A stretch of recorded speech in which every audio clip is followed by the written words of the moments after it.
Skinnyjabs, or whatever we're going to call them, semaglutide, Maunjao, Ozempic. They all fall into one category, GLP1's. As a coach, I decided instead of blindly hating on them, I should probably learn about them and learn how to work with them. At the end of the day, the farmer didn't shoot his horse on the invention of the tractor, did he? These drugs are here and they're here to stay. As a coach, I was initially on the side of totally against them, thinking they were just a way of cheating. But after investing in some education and learning about proper use and proper training with them, I believe they do have their place. This will probably end up being a hell of a long video, so bear with us and I'll do my best to help those who are thinking about them or currently using them.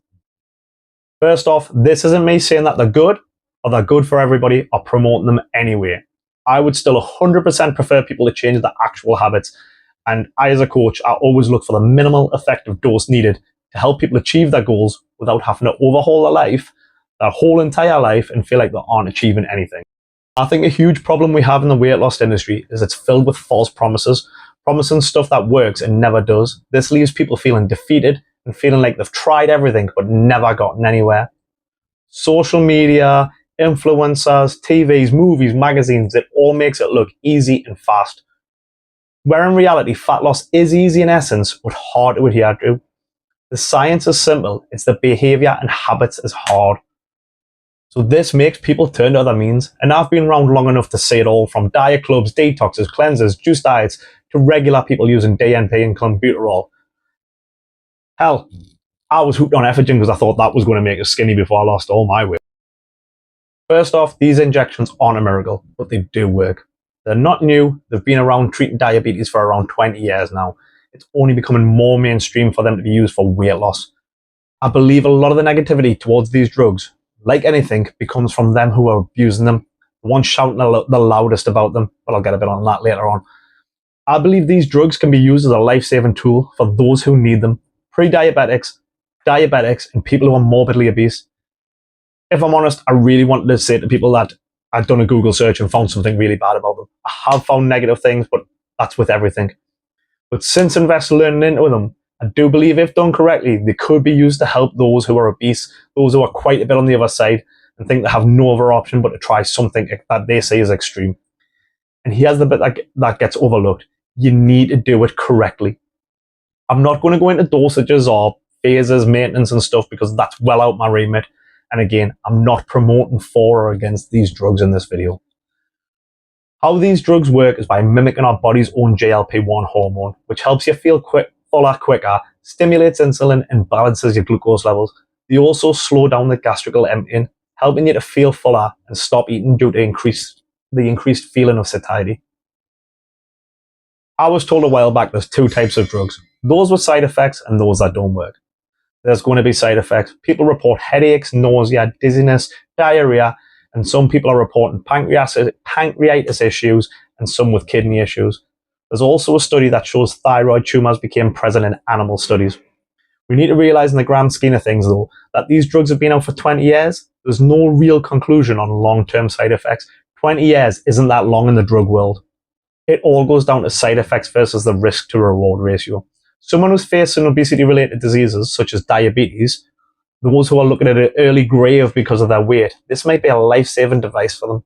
But your average person with 20 to 30 pounds to lose, looking to shift a few pounds and get shredded for Ibiza, this isn't the answer. The reason I invested in learning about these drugs was because I wanted to be the best coach I can for the clients. I know I'm going to run into people who want to use them and people who are already using them. I need to be equipped with the knowledge to help these people the best I can.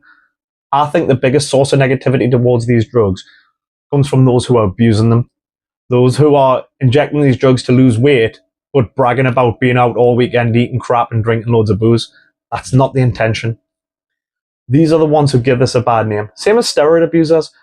The ones who don't know what they're doing and end up doing something dumb or messing themselves up. Steroid users are never the problem. It's always the abusers.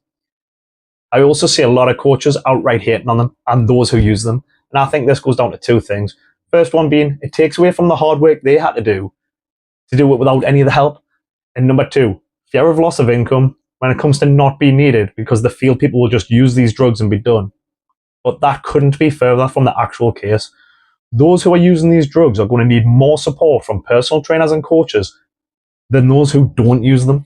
If I'm coaching someone who's not using these drugs, my job's quite simple. You give me your biometrics and I'll give you a step goal, a workout plan tailored to the amount of days you can train and to your goals. Here's your calorie target, here's your protein target. A lot of workout plans will be similar in nature. We'll focus on compound lifts and the plans will usually last 45 minutes to an hour. A lot of the calorie plans will be the same. Here's your calorie plan, here's your protein targets, track your calories and aim for the protein goal. Eating what you currently eat, and let's learn what you're currently eating, which is a good choice and which could be switched out or you need to eat less of. However, when someone's on GLP-1 drugs, there is more consideration on how we train due to the effects that the drugs are giving them. The person isn't going to be able to train for as long or as hard as someone who isn't using them. They probably won't last the hour because they simply don't have the fuel due to the lack of calories. If I train someone with an hour, I run the risk of burning them out or them even passing out. And if they pass out, that's a hell of a lot of paperwork for me. I'm a firm believer in small calorie deficits to allow people wriggle room and dropping calories when they need it, but also give them the best quality of life when they're dieting, so they have the energy to train and can feel like they're eating a lot of food while being in a calorie deficit. I often have clients who tell us they can't hit their daily calorie target due to how high I've set them, and that's fine as long as they're feeling okay, have the energy to perform what they need to do, and they're recovering from the workouts. And not purposely under-eating, because every time somebody purposely under-eats, they fall off the wagon and they start binge eating, and as well as their performance going down the drain in the gym. So for example, if I had a client, let's call her Lucy, and I cloned Lucy, and I gave both Lucy and her clone 2,000 calories, but I give our clone GLP-1 medication. There's no way she's going to make it at 2,000 calories because of the effects of the drugs. She would fill up and stay fuller longer. Those who aren't using GLP-1 medication have more freedom with food, as they can just, for the most part, focus on calories and protein. However, those on GLP-1 drugs, they need to focus on getting their protein in on a much lower calories. And anyone who's just started trying to increase their protein will tell you how difficult it is. Also, due to the effect on gastric emptying, they need to be careful with their fat intake. Although fat is vital for us, it's harder for the body to digest. So it's going to leave them feeling fuller for longer and more uncomfortable. It's going to be even harder to get the calories in. This is where we're getting into the important side of the weight loss from GLP-1 drugs. Protein is super important. We need to try and maintain as much muscle mass as possible when losing weight. Your body is made up of several things: skeleton, muscle, fat, and water. Water will fluctuate all the time, and we don't want to be losing weight by losing our skeleton or bones. So that leaves us with muscle and fat. This part is massively being overlooked by people using this medication. And without changing their habits, such as eating enough protein and weight training, they could end up looking worse after using the GLP-1 drug. When losing weight, with or without the drugs, the aim should always be to lose as much body fat as possible while maintaining, if not building, muscle mass. This is where a lot of dieting clubs fail by just relying on the scales to track progress. You see, in all the studies done, both those using and not using GLP-1 medication, they both lost weight, but they all regained weight as well. Those not using the medication, they didn't regain as much weight, and this will go down to the habit change and not just relying on the drug.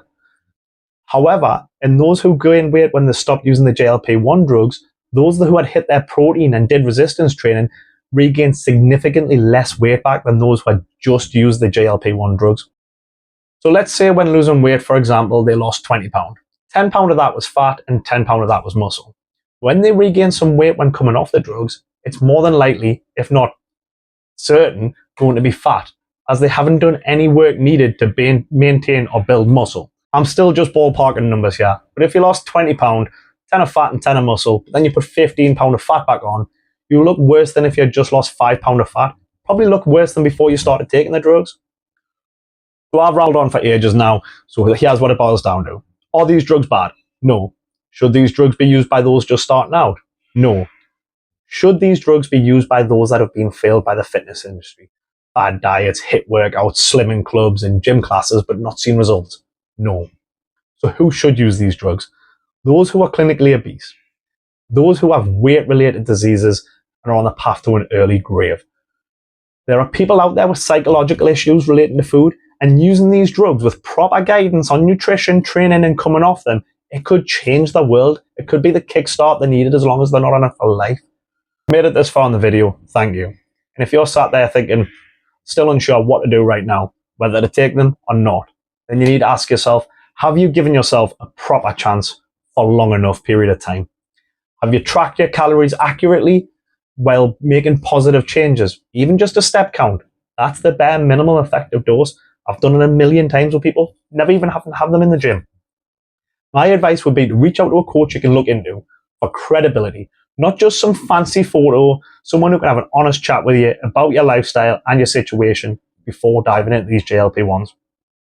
I'm always available to chat via email or anything, www.garethbedo.com. I'll give you honest, actionable advice that you can take away and implement. Don't need to give us a penny. Who knows? We could work together in the future, or you could recommend us to a friend.